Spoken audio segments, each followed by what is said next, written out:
Hi everybody, welcome along to the channel once again. Peter Rising here, Microsoft MVP. Today we're going to continue to learn about implementing and managing a Microsoft 365 tenant.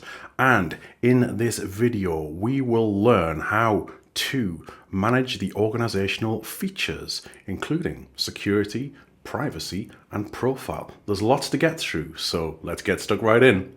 So as we continue to learn Microsoft 365 and Azure Active Directory from the very beginning, just a reminder that we are working to the principles of this study guide that you can see on the screen now for the Microsoft MS102 M365 Administrator exam.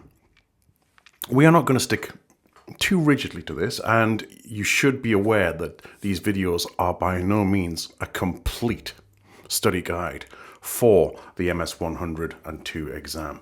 I do encourage you to look at other reference materials, and I will be linking to many Microsoft references, learn.microsoft.com content, which you will find useful in addition to what we'll go through on these videos. And anything I missed on some of these videos, please feel free to call out such instances, and I'll follow up with another video if you feel I've missed anything, or I could do it as a YouTube short potentially. So happy to do that. But we're working through the study guide for MS102, and as we scroll down, let's just have a reminder of what we've covered so far. We are in this first block of deploying and managing our Microsoft 365 tenant, which, if you are studying for the exam, is going to count for about 25 to 30% of your score. And in the first subsection of deploying and managing a Microsoft 365 tenant, we are looking at implementing and managing that tenant. And we've been through two subjects so far. We've created our tenant. We set that up with a trial. We have now learned how to implement and manage domains. I showed you in the last video how to introduce your custom email domain into your Microsoft 365 tenant, and to verify it, verify that you own it, I should say, with a TXT record, and also then set up all of the required CNAME and other text records and auto-discover records that you're going to need to use email with your domain in Microsoft 365. Next, for this video, the content I have highlighted here, we are going to look at configuring some of the organizational settings, which is going to include security, privacy, and profile. So let's jump in. Now, back in our Microsoft 365 Admin Center, which you can reach at admin.microsoft.com, which is the admin portal, reminder that you'll need to be logged in as some form of privileged administrator to get access to this area. In this case, I am logged in as a global administrator. But we're going to expand our side panel here to see the various options that we have in the Admin Center. And I'm going to click down and just click on the Show All button so I can get all of the options that I want. And you can see there's a lot of content in here. And at first glance, if you're not used to this, it can seem quite overwhelming. What do you need to look at? What do you start with? That's even before you get further down the list and you get into some of the more dedicated admin centers like security and compliance and endpoint manager and so on and so forth. So there's a lot to process. But once you have set up your tenant and introduced some domains and got your domains assigned to the required user objects, we can have a look at some of the settings within the Microsoft 365 tenant. So we've already been into this section, we've already been in and looked at domains. But the next place to really start is to take a look at your org settings. And there are three main tabs in this org settings section. We have services, security and privacy, and organizational profile. So as we scroll down, we can see some of the things that we can choose to add in or configure as part of our Microsoft 365 organizational settings. And there's a lot to pick out here. As you can see, there's a lot of content in this list. Now, a couple of things that immediately spring out to me as a security, compliance, and identity-focused professional or individual is modern authentication and multi-factor authentication. These are two things that I would instantly gravitate to and configure. So modern authentication is relevant to change Exchange Online authentication settings for your entire organization. Let's take a look at some of these, and we'll start with modern auth. So if we click on these, you'll get a flyout panel on the right here. And we can see that modern authentication in Exchange Online provides you a variety of ways to increase security in your organization with features like conditional access and multi-factor authentication. And when you turn on modern authentication, Outlook 2013 for Windows or later will require it to sign into the Exchange Online mailboxes. So basic authentication, which is the older version of authentication, is the less secure method, which is used by older client applications. And Microsoft recommends very, very strongly, as do I, that you turn off basic authentication for your organization. You can either enable security defaults in the Azure portal to turn off basic authentication for all protocols, or use the controls shown here below to turn off basic auth for specific protocols. Now, we can see this message here at the top telling us that our organization has security defaults enabled. And this is something you will find with all new Microsoft 365 tenants when you set them up for the first time. They will come with a set of security defaults applied, unless you explicitly turn them off. And this is a good practice that Microsoft have brought into play here, because there were many organizations setting up Microsoft 365 tenants and not doing some basic things like enabling multi-factor authentication or looking at conditional access policies or even turning off basic authentication. So these are things that are being done with the security defaults. But the security defaults, though, they are not very granular. They are a bit of a sledgehammer approach and can be quite limiting. So I think they're good to have in place for when you first get started. But most organizations, if they have a good in-house security team or a Microsoft partner advising them, they'll probably look to get those security defaults off as quickly as possible in favor of configuring individual principles in a more granular way. So let's actually take a look at these security defaults, because I want to go and turn them off so I can get more control here in terms of what I can do with these settings. So if I click on Enable Security Defaults in the Azure portal, it's going to take me to this sign-in page here.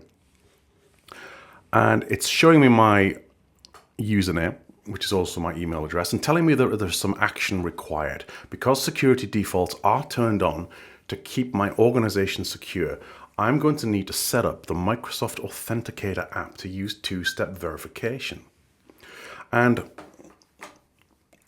when you first create a new tenant and security defaults are in place, you have a period of 14 days until this is required. So if we want to go ahead, and I recommend if you are going to use security defaults, get this done as quickly as possible. Go through this and click Next and configure your Authenticator app to configure two-factor authentication. But you do have those 14 days until it's required. And as I'm going to turn this off, I'm going to click on Ask Later and go right into the Azure portal, into the security defaults.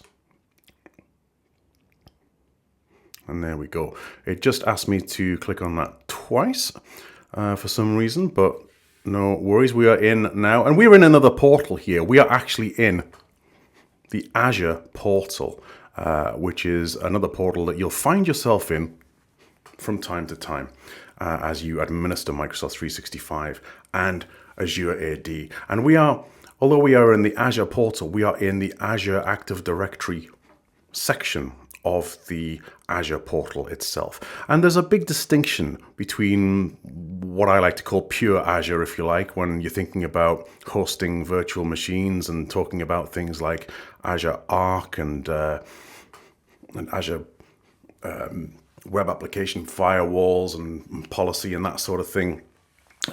Compared to Azure Active Directory, they're two very, very different things. And Azure AD is essentially your Active Directory in the cloud. And when you create a Microsoft 365 tenant, you have Azure AD supporting that as your database, if you like, your source of truth. We'll get into that a lot more as we go into further videos. But a lot of people get confused about that. A lot of people that I've worked with, customers who have M365, will ask, well, how do I get Azure AD? And I'll say, well, you've already got it. So there you go. But anyhow, I digress. We're talking about security defaults. And as we scroll down this section where we can see some of our tenant properties and our language choices and our very important tenant ID, you might occasionally need that. So this is where you find it in the Azure portal. If we go to the bottom, we can see that we can manage security defaults. And the flyout panel pops out and we can see that those are enabled. Your organization is currently using those security defaults. 99% of account compromise could be stopped by using MFA, which is a feature that security defaults provides. And that's what that 14-day challenge was all about. It was going to, if I click next, force me to register for MFA for my account. And Microsoft security teams do see a drop of 80% of compromise rate when security defaults are enabled. But these are a starting point for any organization that is serious about their security and wants to control it in a more granular and organized way, and with a less of a sledgehammer approach of one size fits all. So I'm going to toggle that to disabled. And here, it's making you really think about this. What's the reason for disabling? Well, you have some choices here. My organization is unable to use apps or devices with this switched on. Too many sign-in multi-factor authentication challenges.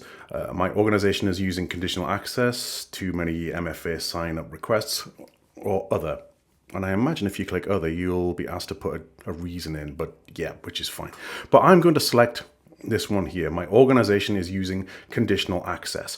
And we get this further warning: once you disable these security defaults, that you're not going to be protected at all until you create conditional access policies to protect your identities.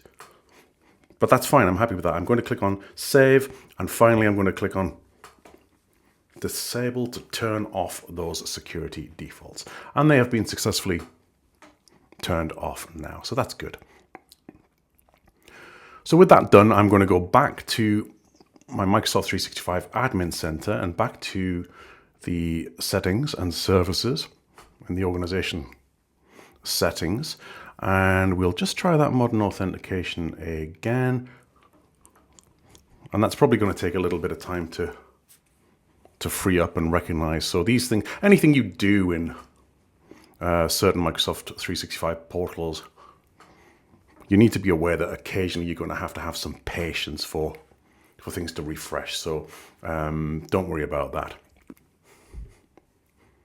We can also take a look at multi-factor authentication and managing that authentications and settings for your users. So if we click into MFA here, another flyout appears telling us that MFA will provide a second layer of security by requiring users to sign in with more than just their username and password.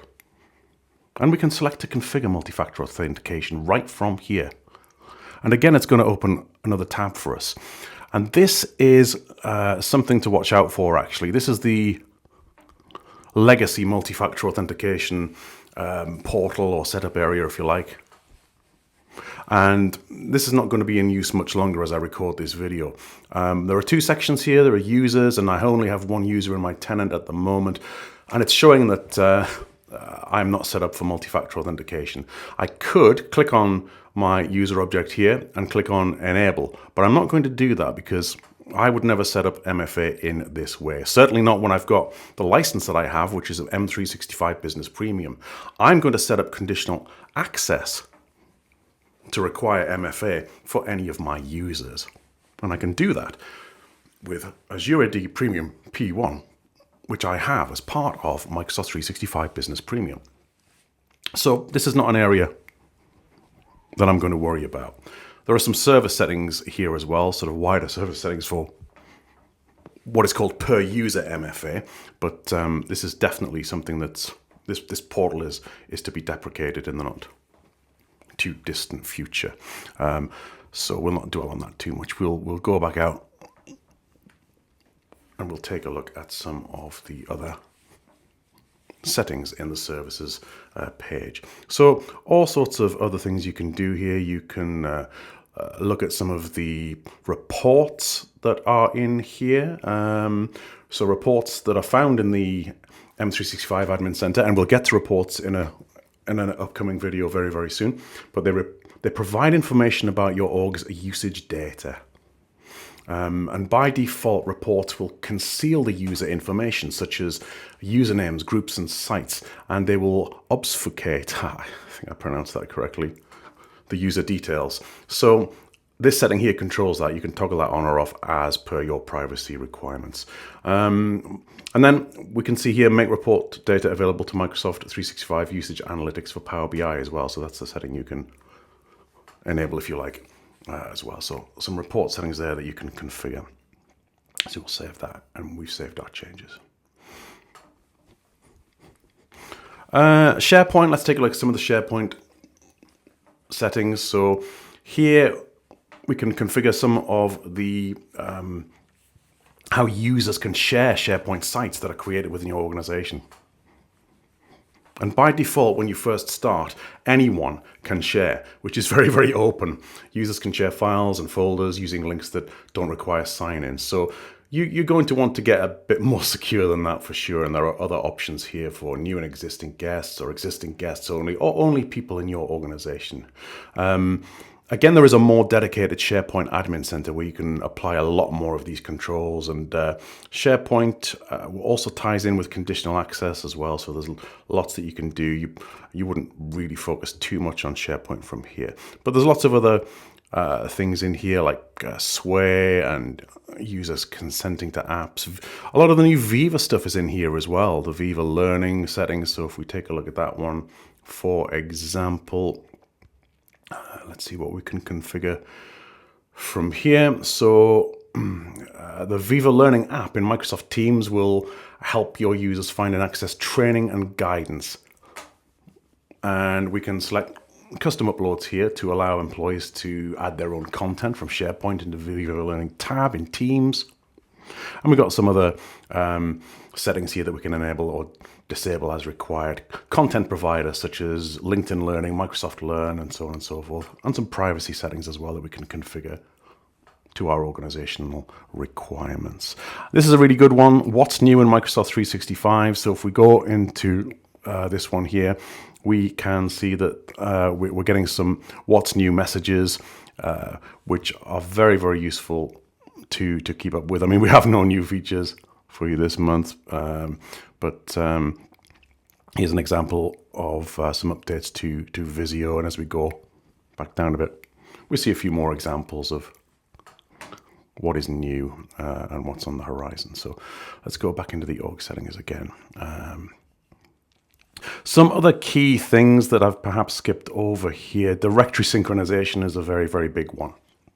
Now, this is something that most organizations are probably still going to be utilizing.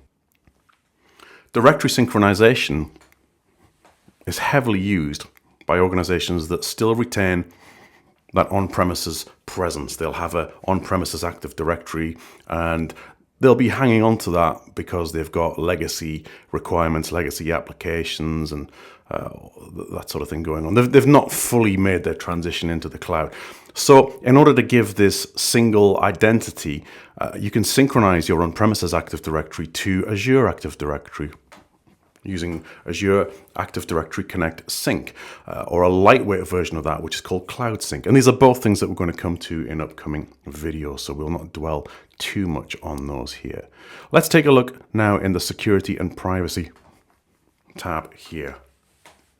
And we can look at things like Bing collection data, choose whether Bing can learn from your organization's search behavior to better its results. So that's going to apply some artificial intelligence principles. We've got idle session timeout here. We can automatically sign users out of the Microsoft 365 web apps after a period of inactivity. So again, we have a flyout panel here where we can turn on to set the period of inactivity. So we might want to set that to whatever your preference is. We'll pop that to 3 hours in this example and save those changes. There we go. Password expiration policy. Now you can set a password expiration policy here. And I'm pleased to say that the current recommendation is, as you can see here, to set passwords to never expire. This is recommended because passwords really are on the way out. They'll be around for a while yet, unfortunately, but Microsoft quite rightly want rid of them, and lots of different means of modern authentication are available to users of Microsoft 365 now, including passwordless. The Microsoft Authenticator app is very, very good. You can use things like hardware tokens as well to authenticate your identity, and passwords are just so... Nobody likes passwords. Users hate them. They hate having to change them. They hate having to apply that complexity. So always, always, always set your passwords to never expire. But do make sure that you have the other forms of authentication configured, that you've got MFA, applied by conditional access, and all that good stuff. We have a privacy profile here that you can make a privacy statement available via a URL that you put in here. And you can set your organizational privacy contact as well. And you can configure self-service password reset from here also. Now, what this means is the users will be able to reset their own passwords and write them back to on-premises Active Directory if you have that hybrid identity where you've synchronized your on-premises AD to Azure AD. So this is a really, really great thing to enable, and it's going to save your support teams a lot of requests from users saying, I've forgotten my password. Can you reset it for me? That's such a waste of time. SSPR is a great thing. We'll look more deeply at this as part of the Azure AD setup Azure AD Connect, I should say, setup when we get to that in a later video. And then we've got some sharing settings as well. Control access for people outside of your organization. And when this setting is selected, all users can add people outside of the organization as guests. Now this is a simple checkbox on or off here in the M365 Admin Center, but from the Azure AD portal, you can actually configure the sharing settings in much more granular detail than you can there. So we will now take a look in the organizational profile tab as well. And there are a few things in here that we can go through and explain. Custom app launcher tiles. You can add tiles to your users' M365 app launcher that open websites and SharePoint sites that you choose. So if you select that, you can go ahead and add a custom tile with a name, the URL of the tile image, and a description. So when the users log in and they go to office.com and they're seeing tiles for Microsoft apps, you can configure other tiles in there as well. Custom themes. Customize Office 365 for your organization. So customize the default theme that users see when signed into Microsoft 365. And add more themes to show different colors and logos to different users. So we can add themes here to prevent users from overriding their theme or show the user's display name. And we can look at logos and colors. And this is something that is very, very important to do. I probably wouldn't do it from here. I'd probably do it in the Azure portal under Azure Active Directory, where I would configure my organization's logo to be part of the login experience. So definitely something that you want to do is to customize your branding for that login experience, because attackers, malicious actors, it's very, very easy for them to mock up the standard Microsoft 365 login page, but it's going to be a lot harder for them to target organizations who have their branding applied to that login page. That's not going to be as easy. It's certainly not impossible, of course. Attackers can be very, very determined and persistent, but you can do things like this to protect your yourself, so the users will know what to expect when they're logging in. They should be looking for the branding experience of your organization. So themes are very, very important. You can choose the data location of your tenant as well. So here I set up this tenant, and all of my data at rest for Exchange, SharePoint and Microsoft Teams is in the United Kingdom. So this is where my data is stored because I set this tenant up in the UK. But there are other regional locations around the world where the data is stored. And you can apply multi-geo conditions to Microsoft 365 if your organization is global and has multi-geo considerations. That is something we can get into a lot more deeper in a later video. This is just a quick overview of that. And you can request to have your data locations changed. Help desk information. You can configure some help desk information at a contact. So streamline your user support by adding that contact info.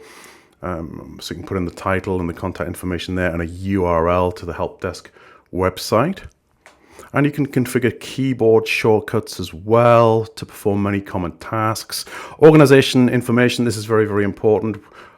And you should have this configured when you first set up your tenant. When you're provisioning the tenant, as we did in the first video in this series, you'll be required to put all this detail in, like your name, your address and postal or zip code, phone number, and technical contact details and preferred language as well.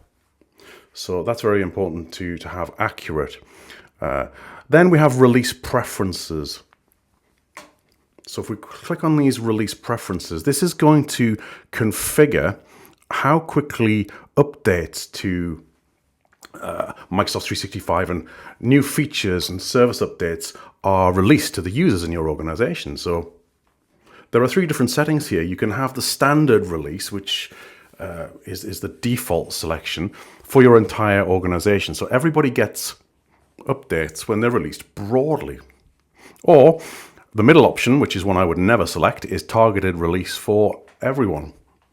And what this basically means is that everyone in the organization is going to get updates to test when they're not fully tested and necessarily working properly. So you would never, in my opinion, have targeted release for everyone.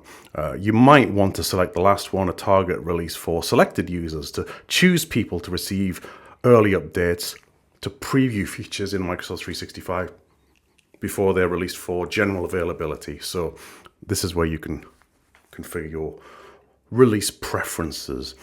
And we have some support integration settings here as well, which if we load, we can see we can integrate with your internal support tools with Microsoft Office using APIs. So you can put in some information here about your internal support tool.